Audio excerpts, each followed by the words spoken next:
सभी को नमस्कार। हिंदी साहित्य का इतिहास और इतिहास में आज हमारी क्लास संख्या है 62वीं। भक्तिकाल का ये 35वां भाग है जिसमें हम सगुण काव्य धारा के अंतर्गत राम काव्य धारा को पढ़ रहे हैं। पिछली क्लास में हमने राम काव्य धारा का जो उद्भव है, विकास है, उसकी परंपरा है साहित्य में, वो हमने देखी। आज जिन राम भक्त कवियों को हम देखेंगे वो है रामानंद व उनका संप्रदाय। रामानंद से उत्तर भारत में राम काव्य परंपरा का आरंभ होता है। उन्होंने एक संप्रदाय का प्रवर्तन किया, रामावत संप्रदाय का, तो वो देखेंगे। कृष्णदास प्याहारी जो रामानंद की शिष्य परंपरा में है, अनंतानंद जो रामानंद के शिष्य थे उनके शिष्य कृष्णदास प्याहारी थे। उन्होंने रामानंद की जो संप्रदाय की प्रधान पीठ है गलता गद्दी की स्थापना की थी। उनके विषय में किल्हैदास जो रामावत संप्रदाय के ही एक भक्त कवि हैं, कृष्णदास प्याहारी के शिष्य हैं। रामावत संप्रदाय के अंतर्गत जो है वो तपसी शाखा के साधक हैं, तो उनके विषय में आज हम देखेंगे। मैं आनंद पारिक और स्वागत करता हूं आपके अपने YouTube चैनल स्टडी फ्लाई पर। तो सबसे पहले हम देखिए पढ़ते हैं रामानंद के विषय में। रामानंद व उनका संप्रदाय, उन्होंने एक संप्रदाय का प्रवर्तन किया, रामावत या रामानंदी संप्रदाय उसे हम कहते हैं। तो रामानंद व उनका संप्रदाय, तो रामानंद के परिचय में सबसे पहले देखिए कि रामानंद जो है अपने गुरु के सर्वाधिक यशस्वी साधक एवं प्रगतिशील विचारक माने जाते हैं और हिंदी में संत मत व राम भक्ति दोनों ही के प्रचार प्रसार का श्रेय जो है वो इन्हें ही है, यानी कि रामानंद को दिया जाता है। आपका वैशिष्ट्य यह है कि आपने जो है वर्णाश्रम धर्म में आस्था रखते हुए भक्ति मार्ग का सभी को समान भाव से अधिकारी माना और निम्न वर्ग के भक्तों को जो है अपना शिष्य तो प्रदान किया। ये निम्न वर्ग के भक्तों के भी गुरु थे, तो कबीर, रैदास, धन्ना, पीपा आदि इनके ही शिष्य जो है वो माने जाते हैं। जिस तरह संत काव्य उनसे प्रभावित है, उसी तरह अगर हम देखते हैं राम काव्य परंपरा का विकास, तो रामानंद जी से स्वीकार किया जाए तो कोई अनौचित्य नहीं होगा। उन्होंने उत्तर भारत में भक्ति के प्रचार प्रसार का नेतृत्व किया। नेतृत्व ही नहीं किया बल्कि इसे लोकव्यापी भी बनाया। और आचार्य शुक्ल वो क्या कहते हैं, रामानंद को राम काव्य का प्रथम कवि माना है उन्होंने हिंदी साहित्य में। और ये पढ़ते किसकी परंपरा में है, रामानुज की। विशिष्टाद्वैतवाद के प्रवर्तक रामानुज, श्री संप्रदाय के संस्थापक रामानुज की शिष्य परंपरा में पढ़ते हैं। और यहाँ जो है मध्यकालीन जो संत काव्य है निर्गुण में और राम काव्य सगुण में, ये दोनों ही रामानंद से प्रभावित है। हालांकि रामानुज जो दक्षिण भारत में थे, वो उनका सीधा जो है हिंदी साहित्य पर कोई प्रभाव नहीं पड़ा था। उनकी शिष्य परंपरा में आने वाले रामानंद का प्रभाव जो है यहाँ पर पड़ा था। तो सबसे पहले जीवन काल देखिए रामानंद का। देखिए स्वामी रामानंद जी की जो जन्म तिथि और जन्म स्थान है वो अभी तक विवादास्पद है, लेकिन विद्वानों के इस संबंध में भिन्न भिन्न मत हैं। हम विद्वानों के मत देख लेते हैं। फर्कुहर के अनुसार सबसे पहले देखिए 1400 ईस्वी से 1470 ईस्वी तक रामानंद जी का जीवन वृत्त मानते हैं फर्कुहर। इसके अलावा रामानंदी संप्रदाय के जो धार्मिक ग्रंथ हैं, अगस्त्य संहिता के अनुसार 12वीं शताब्दी के आसपास का जो समय है वो रामानंद जी का माना जाता है। शुक्ल जी के अनुसार, शुक्ल जी ने क्या माना, 15वीं सदी के द्वितीय चरण से अगर एक सदी को हम 4 चरणों में विभक्त करें जैसा कि शुक्ल जी ने किया है, तो द्वितीय चरण 1550 ईस्वी से 16वीं सदी के प्रथम चरण के बीच, 16वीं सदी का प्रथम चरण 1625 ईस्वी, तो 1550 से 1625 ईस्वी के बीच जो है शुक्ल जी ने इनका समय निकाला।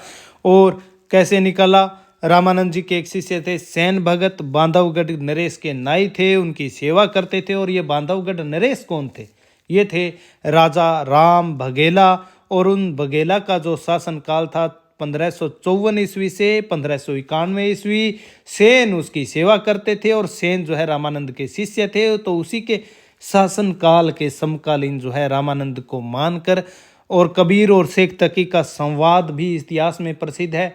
शेख तकी सिकंदर लोदी के गुरु माने जाते हैं। पीर शेख तकी जो मानिकपुर के थे, और मुसलमान तो कबीर को जो है शेख तकी का शिष्य मानते ही हैं। कबीर जो है रामानंद के शिष्य थे, तो उस हिसाब से इन्होंने सिकंदर लोदी और रामानंद को समकालीन माना। इस तरह से शुक्ल जी ने इनका जीवन काल निकाला।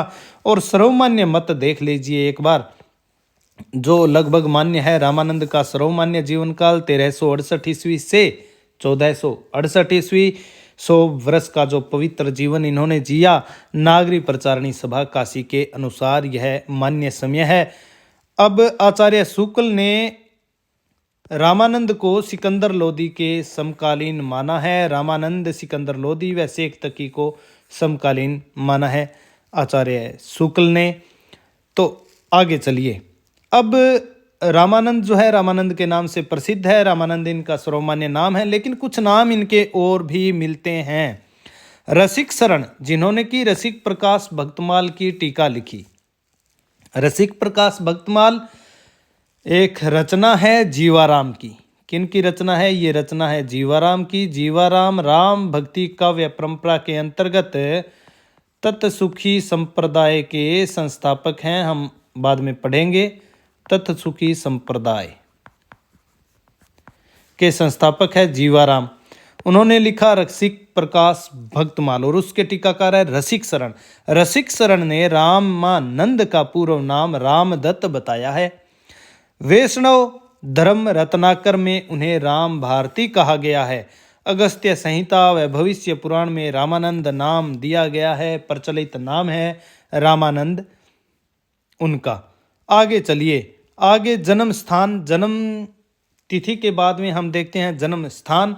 तो जन्म स्थान भी विवादास्पद है, विद्वानों के कई मत हैं। जन्म स्थान देखिए।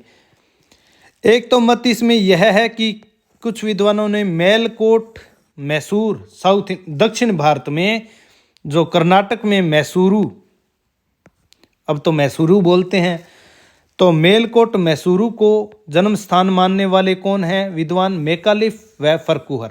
मैकालिफ व फरकुहर ने रामानंद जी का जन्म स्थान मेलकोट मैसूर को माना है दक्षिण भारत में। दूसरा मत जो है, जो सर्वमान्य मत है, प्रयाग उत्तर प्रदेश। प्रयाग उत्तर प्रदेश इनका जन्म स्थान मानने वाले मुख्य जो है रामानंदी संप्रदाय, अगस्त्य संहिता, भक्तमाल, आचार्य शुक्ल व ये HPD हजारी प्रसाद द्विवेदी, शॉर्ट में ही लिखा गया हजारी प्रसाद द्विवेदी, ये इनका जन्म स्थान मानते हैं प्रयाग उत्तर प्रदेश। और सर्वमान्य है, ये इनका जन्म स्थान जो है सर्वमान्य है। ऐसा माना जाता है कि प्रयाग में कान्यकुब्ज ब्राह्मण के घर जो है इनका जन्म हुआ था। ये देखिए, प्रयाग में कान्यकुब्ज ब्राह्मण के घर रामानंद का जन्म हुआ। वह शिक्षा दीक्षा इनकी काशी में हुई। श्री भक्तमाल सटीक के अनुसार जो है ये माना जाता है, ये सर्वमान्य है। जन्म स्थान कौन सा है रामानंद का? प्रयाग। शिक्षा दीक्षा इनकी कहाँ हुई? काशी में। राघवानंद जी ने इन्हें जो है श्री संप्रदाय, रामानुजाचार्य के संप्रदाय में दीक्षित किया, ये मान्य मत है। अब रामानंद के माता पिता का नाम देखिए। रामानंद के माता पिता का नाम, माता का नाम सुशीला, पिता का नाम घुरीकर्मा माना जाता है। रामानंद के गुरु कौन है? रामानंद के गुरु राघवानंद या राघवाचार्य। राघवानंद रामानुज की शिष्य परंपरा में आते हैं, और राघवानंद जो है वो दक्षिण से उत्तर भारत में काशी आए, और रामानंद को अपने जो है रामानुज के जो है श्री संप्रदाय में इन्होंने दीक्षित किया। सिद्धांत पंचमात्रा एक पुस्तक है जो रामानंद के गुरु राघवानंद जी की ये रचना है, प्रसिद्ध है थोड़ी, इसलिए मैंने यहाँ पर आपको बताया।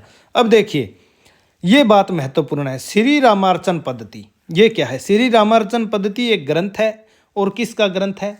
रामानंद जी का ग्रंथ है। इस ग्रंथ के अनुसार रामानुजाचार्य रामानंद जी से 14 पीढ़ी ऊपर थे। यानी कि रामानंद जी से 14 पीढ़ी पहले रामानुजाचार्य हुए इनकी गुरु शिष्य परंपरा में। और ये परंपरा इन्होंने रामानंद जी ने दी है, गुरु शिष्य परंपरा, श्री रामार्चन पद्धति अपने ग्रंथ में। तो ये इनसे पहले जो है रामानंद जी से 14 पीढ़ी ऊपर रामानुजाचार्य हुए। अब रामानंद जी द्वारा प्रवर्तित संप्रदाय के बारे में अगर हम बात करें तो दक्षिण भारत से काशी आकर राघवानंद जी ने रामानंद जी को रामानुज के श्री वैष्णव संप्रदाय में दीक्षित किया था, लेकिन बाद में रामानंद ने अपना संप्रदाय चलाया। रामानंद ने अपना अलग संप्रदाय स्थापित किया। रामानुज के संप्रदाय में थोड़ा बहुत कुछ जोड़ घटाकर उसे नया बना लिया इन्होंने, लेकिन जो मूल सिद्धांत है रामानुज संप्रदाय के अनुकूल ही रखे। अपने मूल मंत्र, दिव्य मंत्र और चरम मंत्र को इन्होंने नवीन रूप दिया। ध्यान के लिए सीता तथा लक्ष्मण सहित रामचंद्र जी के ध्यान का आदेश इन्होंने दिया। तो ये रामानंद जी का मुक्ति का साधन जो है परम भक्ति को इन्होंने स्वीकार किया। रामानंद जी की जो भक्ति का प्रभाव है राम भक्ति परंपरा पर जो है सीधा लक्षित होता है, प्रत्यक्ष रूप से लक्षित होता है।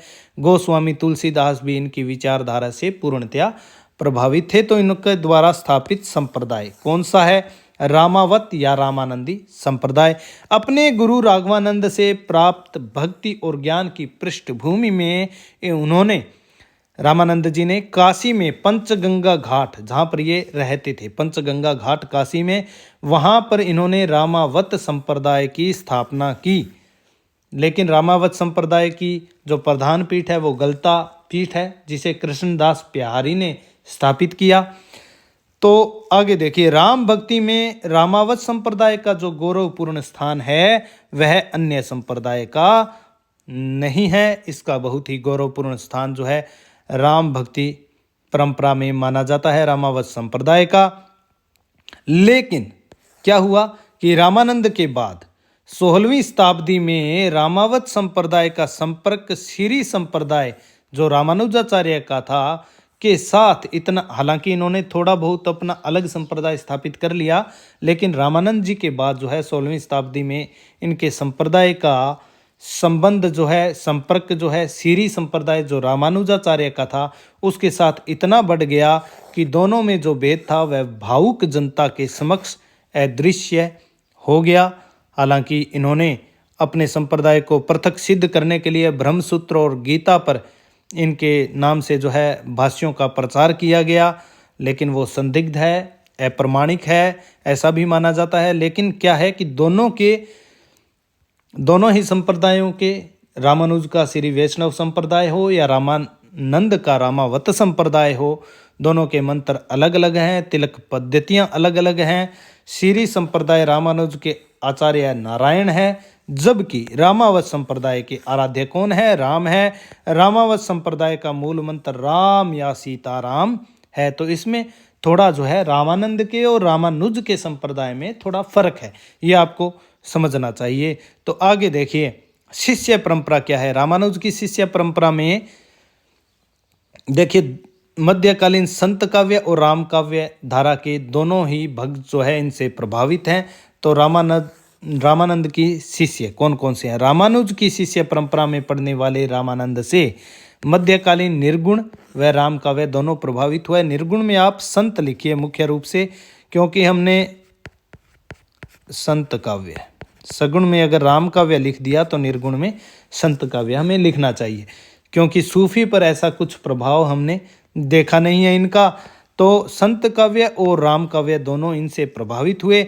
नाभादास ने भक्तमाल लिखा, उसमें रामानंद के निम्नलिखित 12 शिष्यों का उल्लेख किया और यह मुख्य है।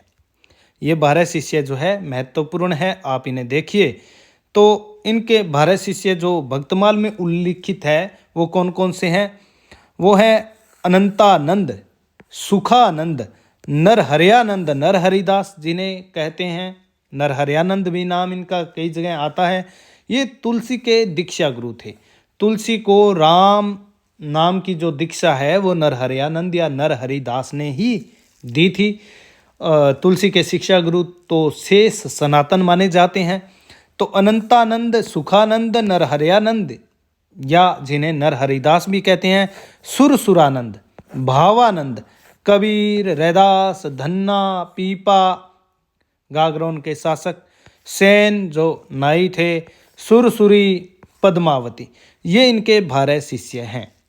देखिए, अनंतानंद, सुखानंद, नरहरयानंद, सुरसुरानंद, भावानंद, कबीर, रैदास, धन्ना, पीपा, सेन, सुरसुरी, पद्मावत। अंतिम दो जो है सुरसुरी और पद्मावती, सुरसुरी और पद्मावती, ये दो इनकी महिला शिष्या है। यानी कि आगे देखिए, सुरसुरी जो सुरसुरानंद की पत्नी थी, सुरसुरी जो है इनके चौथे शिष्य देखिए, सुरसुरानंद उनकी पत्नी थी, वह पद्मावती, दोनों ही महिला शिष्याएं इनकी थीं। तो ये क्रम जो है कोई विशेष वैसे नहीं है, मैंने तो ऐसे ही इन्हें लिख दिया है, आप कहीं क्रम विशेष ऐसा सोचिए, वो ऐसा कुछ इसमें नहीं है।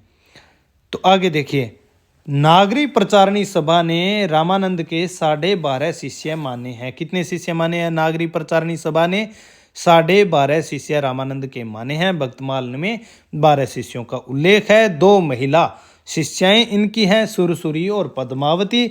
सुरसुरी जो है वो सुरसुरानंद की पत्नी है।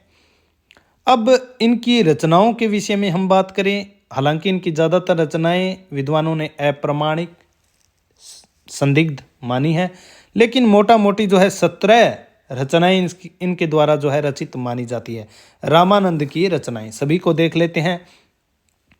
17 पुस्तकें रामानंद द्वारा रचित मानी जाती हैं। सभी को याद करने की बिल्कुल आवश्यकता नहीं है, कुछ महत्वपूर्ण है वो हम देख लेंगे। श्री वैष्णव मताब्ज भास्कर, एक तो ये है और सबसे महत्वपूर्ण भी है। दूसरी है श्री रामार्चन पद्धति, जिसमें इन्होंने अपनी गुरु शिष्य परंपरा दी है और कहा है कि रामानुज जो है वो इनसे 14 पीढ़ी पहले थे।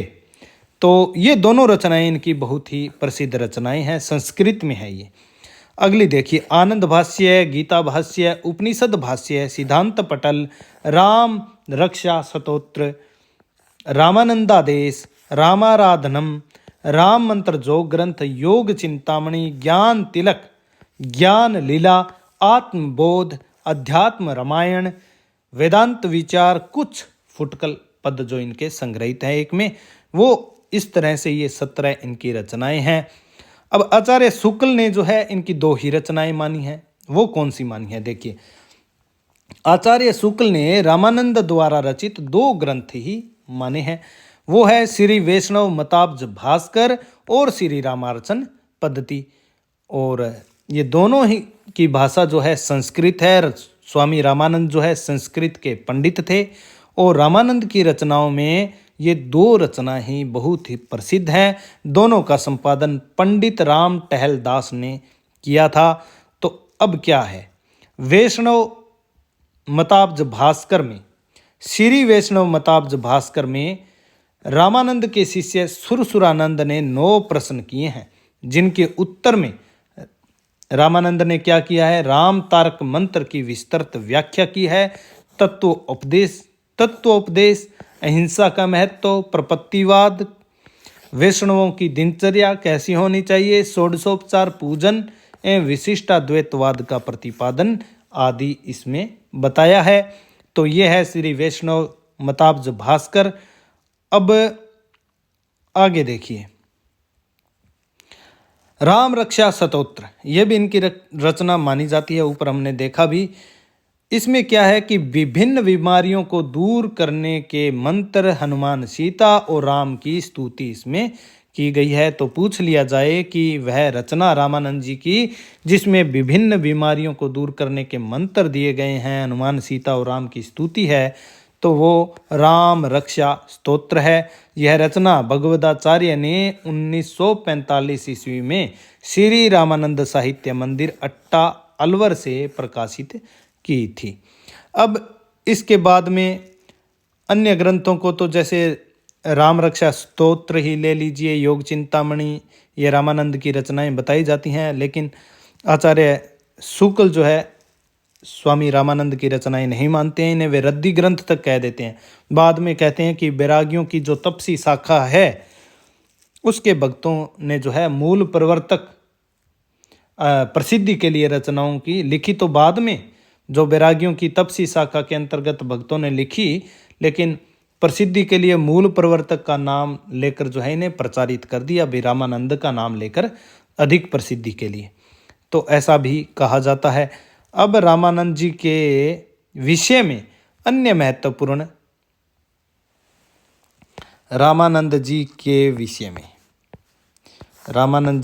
विषय में अन्य महत्वपूर्ण तथ्य कौन कौन से हैं, तो उसमें आप देखिए कि रामानंद जी समय समय पर विनय व स्तुति के हिंदी पद भी बनाकर गाया करते थे, और उनमें एक पद बहुत ही प्रसिद्ध है, हनुमान स्तुति का पद है, और आप सभी को पता ही है हनुमान जी की स्तुति में इनका एक बेहद प्रसिद्ध पद है, आरती कीजिए हनुमान लला की दुष्ट दलन रघुनाथ कला की। तो ये आरती जो है हनुमान जी की किसने लिखी? रामानंद जी के द्वारा लिखित ये इनकी आरती है। और क्या महत्वपूर्ण तथ्य है रामानंद जी के विषय में? रामानंद जी ने बलात मुसलमान जो मुस्लिम आक्रांता थे, उन्होंने हिंदुओं का धर्म परिवर्तित करके जो बलात मुसलमान बनाए गए बलपूर्वक, तो रामानंद जी ने बलात मुसलमान बनाए जा रहे हिंदुओं को पुनः हिंदू धर्म में लाने के लिए राम तारक मंत्र दिया, और इस मंत्र की विस्तृत व्याख्या भी उन्होंने सुरसुरानंद के 9 प्रश्नों में से एक जो है वो श्री वैष्णव मताब्ज भास्कर में की ही है। तो राम तारक मंत्र दिया और बलात मुसलमान बनाए जा रहे हिंदुओं को पुनः हिंदू धर्म में वो लेके आए। धनुष बाण धारी राम के लोक रक्षक रूप की उपासना प्रारंभ करके रामानंद जी ने जहाँ एक और हिंदू समाज की पराजित मनोवृत्ति को उद्बुद्ध किया, वहीं दूसरी ओर बलपूर्वक मुसलमान बनाए गए हिंदुओं को राम तारक मंत्र देकर पुनः हिंदू धर्म में दीक्षित करने की नई व्यवस्था उन्होंने स्थापित की। तो आगे देखिए और क्या विशेष बात है रामानंद जी के विषय में। उत्तरी भारत में राम भक्ति के प्रवर्तन का श्रेय आचार्य रामानंद स्वामी को दिया जाता है, और कबीर का दोहा भी एक प्रसिद्ध है कि भक्ति द्राविड़ी उपजी लाए रामानंद। द्रविड़ यानी कि दक्षिण प्रदेश में भक्ति उपजी और उसे लाए कौन? उत्तर में रामानंद। प्रकट किया कबीर ने 7 द्वीप 9 खंड, कबीर का ये प्रसिद्ध जो है दोहा है। आगे देखिए और क्या विशेष बात है। रामानंद से ही हिंदी में राम काव्य की शुरुआत होती है। आचार्य रामानंद ने ही सर्वप्रथम संकुचित जो रूढ़ियों में बंधी हुई जनता थी, बाह्य आक्रमणों से जो संत्रस्त जनता थी, समसामयिक हिंदू समाज को जो है राम भक्ति का एक अभेद कवच जो है रामानंद जी ने प्रदान किया। तो हिंदी में राम काव्य परंपरा की शुरुआत रामानंद जी से। आचार्य शुक्ल ने रामानंद को हिंदी साहित्य में राम काव्य का प्रथम कवि माना है, ये हम पहले देख चुके हैं। इसके अलावा और देखिए, अच्छा आगे देखिए, भक्ति भावना को ऊंच नीच और बाह्य आडंबरों से मुक्त करने का श्रेय भी अगर हम देंगे तो वो रामानंद जी को देंगे। और राम भक्ति को सांप्रदायिक रूप देने वाले प्रथम आचार्य रामानंद जी का विशिष्ट क्या है? रामानंद पहले व्यक्ति या धर्म गुरु थे जिन्होंने उत्तर भारत में राम के लोक रक्षक रूप की उपासना प्रारंभ कर भक्ति के द्वार सभी जातियों, शूद्रों व महिलाओं, रामानुजाचार्य के संप्रदाय में द्विज जातियों को ही भक्ति करने का अधिकार प्राप्त था, महिलाओं को भी इतना अधिकार नहीं था। लेकिन यहाँ रामानंद जी पहले धर्मगुरु है जो लोक रक्षक रूप की उपासना, राम के लोक रक्षक रूप की उपासना आरंभ की और भक्ति के द्वार सभी के जातियों के लिए, शूद्रों महिलाओं के लिए उन्होंने खोल दिए। और उन्होंने क्या कहा? जाति पाति पूछे नहीं कोई, हरि को भजे सो हरि को होई।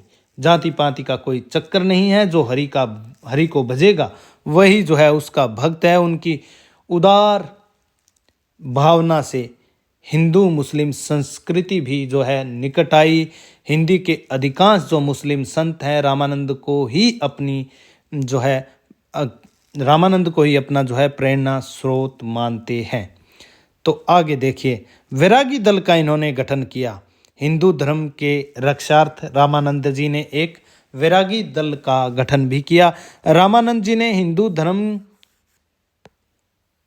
के रक्षार्थ रामावत संप्रदाय में ही एक वैरागी कह लीजिए वैरागी दल का गठन किया। रामावत संप्रदाय के लोग वैरागी नाम से भी प्रसिद्ध हुए। इन्होंने एक दल का गठन किया था, वैरागी दल था, रामावत संप्रदाय के अंतर्गत ही। और कुछ विद्वानों का मानना है कि कहीं न कहीं जो है योग का प्रभाव रामानंद जी पर रहा होगा। ये योग जो है योग साधना करते थे वैरागी दल वाले। तो कुछ लोगों का कहना है कि रामानंद जी अद्वैतियों के ज्योतिर्मठ के जो है ब्रह्मचारी थे। और संभव है कि उन्होंने ब्रह्मचारी रहकर कुछ दिन उस अद्वैतियों के ज्योतिर्मठ में वेदांत का अध्ययन किया हो और बाद में जो है रामानुजाचार्य के सिद्धांत की ओर वो आकर्षित हो गए हों। और दूसरा उनके विषय में यह भी सुनने को मिलता है कि 12 वर्ष तक उन्होंने गिरनार या आबू पर्वत पर योग साधना करके सिद्धि प्राप्त की थी। तो ये योग साधना का तो इसमें जो है हम आगे देखेंगे कि लयदास की तपसी शाखा है और योग साधना वहाँ भी होती है और कृष्णदास बिहारी भी योगी हैं और रामावत संप्रदाय के अंतर्गत आते हैं। लेकिन शुक्ल जी ने रामानंद को योग मार्गी नहीं माना है और शुक्ल जी ने कहा है कि वे खुले हुए विश्व के बीच भगवान की कला की भावना करने वाले विशुद्ध वैष्णव भक्ति मार्ग के अनुयायी थे, घट के भीतर ढूंढने वाले योग मार्गी नहीं थे। तो ये है एक वैरागी दल की उन्होंने गठन जो है वो किया था और रामावत संप्रदाय के लोग वैरागी नाम से इसीलिए प्रसिद्ध हुए बाद में। आगे देखिए, आकाश धर्मगुरु कहा है उन्हें। आचार्य हजारी प्रसाद द्विवेदी जी ने रामानंद को आकाश धर्मा गुरु कहा है। नाभादास ने आकाश धर्मा गुरु द्विवेदी जी ने उन्हें क्यों कहा है? इनकी शिष्य परंपरा में निर्गुणोपासक एवं सगुणोपासक दोनों ही थे, संत भी थे और राम भक्त भी थे। तो ये तो हमने देख ही लिया। एक और जहां अब हम देखते हैं कबीर थे, रैदास थे, धन्ना, पीपा, सेन जैसे निर्गुण संत उनकी शिष्य परंपरा में आते हैं। वहीं दूसरी ओर तुलसी भी उनकी शिष्य परंपरा में आते हैं, जो सगुण भक्ति धारा के प्रतिनिधि कवि माने जाते हैं राम के। और ये दोनों ही निर्गुण और संत जो राम काव्य है, संत काव्य, ये दोनों ही विचारधाराएं एक दूसरे के प्रतिकूल दिशा में प्रवाहित होती है। लेकिन दोनों के आप गुरु देखेंगे तो फिर रामानंद निकलेंगे। तो इसका मतलब यह है कि गुरु जो है अपनी मान्यताओं को किसी पर लादता नहीं है, इसीलिए वो आकाश धर्मी गुरु है, जिसकी छाया में हर व्यक्ति के व्यक्तित्व का अपने ढंग से विकास होता है। ऐसे गुरु हैं और विचित्र गुरु मालूम पड़ते हैं। बच्चन सिंह ने तो कहा भी है कि रामानंद विचित्र गुरु मालूम पड़ते हैं। एक और कबीर उनके शिष्य हैं तो दूसरी ओर उनकी शिष्य परंपरा में तुलसीदास भी हैं। तो वो अपनी मान्यताओं को दूसरों पर लादते नहीं हैं। उनकी छाया में जो है हर व्यक्ति का व्यक्तित्व जो है स्वतंत्र रूप से विकसित होता है। तो इसीलिए आकाश धर्मी गुरु जो है या आकाश धर्मा गुरु हजारी प्रसाद द्विवेदी जी ने उन्हें कहा है। तो आकाश की तरह उन्मुक्त हैं, सभी का स्वतंत्र रूप से व्यक्तित्व का विकास होता है, वो ऐसा अवसर जो है प्रदान करते हैं अपने शिष्यों को। तो आगे देखिए, नाभादास ने रामानंद जी को दसदा भक्ति का आगार कहा है, क्योंकि इन्होंने कुल मिलाकर 10 प्रकार की भक्ति पद्धतियों का जो है विवेचन किया है। तो नाभादास ने इन्हें कहा दसदा भक्ति का आगार। तो आगे चलिए, आगे इनकी शिष्य परंपरा में आते हैं कृष्णदास बिहारी, जो गलता पीठ की स्थापना करते हैं, जो रामावत संप्रदाय की प्रधान पीठ भी है। तो इनके विषय में हम देख लेंगे। बिहारी जी अनंतानंद रामानंद के शिष्य थे। अनंतानंद हमने देखे 12 शिष्यों में एक अनंतानंद भी है या अनंत अनंता दास भी कई जगह लिखा हुआ मिलता है। बिहारी जी अनंतानंद के शिष्य थे, अनंतानंद रामानंद के शिष्य थे। तो रामावत संप्रदाय के ही कृष्णदास बिहारी ने रामावत संप्रदाय की गद्दी जो है गलता जयपुर में स्थापित की। गलता पीठ जो है रामानंद संप्रदाय की पहली व प्रधान पीठ हुई। तो रामावत संप्रदाय की या रामानंदी संप्रदाय की प्रधान पीठ कौन सी है? ये मोस्ट होगा गलता गद्दी है, जिसकी स्थापना किसने की? कृष्णदास बिहारी ने की, जो रामावत संप्रदाय के ही भक्त कवि हैं, अनंतानंद के शिष्य हैं। तो गलता जयपुर में इन्होंने रामावत संप्रदाय की प्रधान पीठ की स्थापना की। यही गद्दी जो है रामानंद संप्रदाय की पहली व प्रधान पीठ हुई। रामानुज संप्रदाय, आगे देखिए, रामानुज संप्रदाय में जो महत्व दक्षिण में तोताद्री को प्राप्त था, वही महत्व रामानंदी संप्रदाय में उत्तर में गलता को प्राप्त है। तो रामानुज संप्रदाय में दक्षिण में तोताद्री, जहाँ उनकी प्रधान पीठ है, वो बहुत ही प्रसिद्ध है। वही महत्व जो है रामानंदी संप्रदाय में जो है उत्तर भारत में गलता को प्राप्त हुआ, और गलता को कहते हैं उत्तर भारत का तोताद्री। तो गलता कहलाया उत्तर भारत का तोताद्री, रामानंद संप्रदाय की प्रधान पीठ। जिस तरह रामानुज संप्रदाय की दक्षिण में तोताद्री प्रधान पीठ है, उसी तरह उत्तर भारत में रामानंद संप्रदाय की गलता प्रधान पीठ है। अच्छा, इसके बाद क्या है? एक दो फैक्ट हैं, देखिए। गलता पीठ को बिहारी जी ने नाथपंथियों से अपने हाथों में लिया था। पहले वहाँ नाथपंथियों का जो है वो गद्दी थी, जिससे कृष्णदास बिहारी ने उसे अपने हाथों में ले लिया। अच्छा, इसके पीछे एक कहानी भी है कि जब कृष्णदास बिहारी पहल गलता पहुँचे, तब वहाँ की गद्दी जो है नाथपंथी योगियों के अधिकार में थी, हमने देखा। तो कृष्णदास जी ने जो है सोचा कि रात भर टिकते हैं यहाँ पर, देखते हैं कुछ। तो वे इस विचार से वहाँ पर रात भर जो है धुनी लगाकर बैठ गए। पर कन फटे योगियों ने अपनी सिद्धियों से उन्हें वहाँ से उठा दिया, और इस पर बिहारी जी ने जो है अपनी सिद्धि दिखाई। योग साधना ये भी करते थे, वैरागियों की शाखा से थे। रामावत संप्रदाय में जो रामानंद जी ने वैरागी शाखा खड़ी करी, उससे थे। तो ये भी योग सिद्धियां करते थे, जानते थे। तो उन्होंने अपनी सिद्धि दिखाई। जब कनफटों ने उन्हें वहाँ से उठाया तो धुनी की आग को उन्होंने एक कपड़े में उठाकर दूसरी जगह जा बैठे। तो यह देखकर योगियों का महंत जो है बाघ बनकर, योगी जो है रूप भी परिवर्तित कर लेते थे, तो बाघ बनकर उनकी ओर झपट्टा, मतलब बिहारी जी की ओर। तो बिहारी जी के मुंह से निकल गया कि तू कैसा गधा है। ऐसा कहते ही वो महंत जो है गधा बन गया तुरंत, और जो कनफटों की सारी मुद्राएं थी उनके कानों से निकल कर बिहारी जी के पास इकट्ठी हो गई। और कहा जाता है कि आमेर के जो राजा थे पृथ्वीराज, जो बिहारी जी के शिष्य भी थे, तो उनके बहुत ही प्रार्थना करने पर बिहारी जी ने महंत को फिर से आदमी बनाया, नहीं तो वो गधा ही रहता। और फिर गलता गद्दी पर रामानंदी वैष्णवों का अधिकार हो गया, और यही गद्दी इनकी प्रधान पीठ है, जिसकी स्थापना कृष्णदास बिहारी ने की है। इनकी शिष्य परंपरा में कुछ योग साधना का भी समावेश था।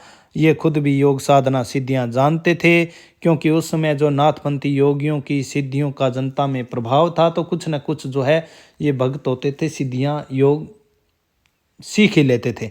तो ये था कृष्णदास बिहारी के विषय में। अब कृष्णदास बिहारी का थोड़ा सा परिचय हम और जान लेते हैं। कृष्णदास बिहारी राजपुताने के दाहिमा ब्राह्मण थे। वह अनंतानंद के शिष्य थे। अनंतानंद रामानंद के शिष्य थे। बार बार इसलिए लिख दिया कि आप भूल न जाएं। कृष्णदास बिहारी के कुछ पद मिले हैं जो संस्कृत व अवधी मिश्रित है। द्वाश्रयी काव्य है जो 2 भाषाओं में लिखा जाता है।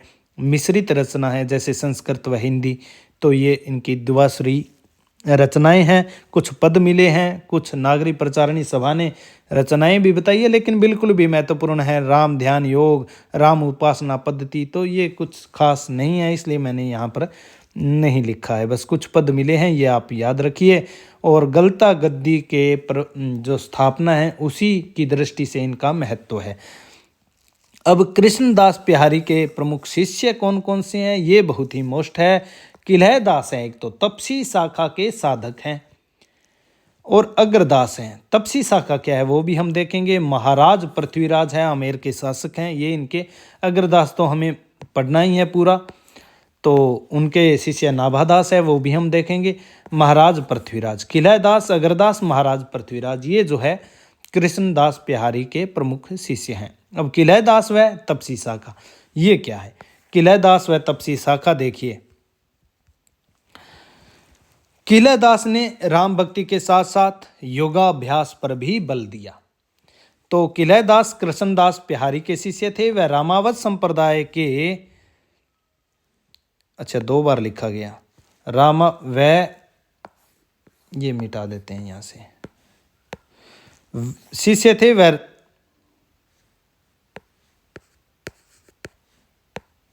रामावत संप्रदाय के राम भक्त कवि थे। किलहदास कृष्णदास बिहारी के शिष्य थे, वह रामावत संप्रदाय के राम भक्त कवि थे, और ये तपसी शाखा के साधक थे।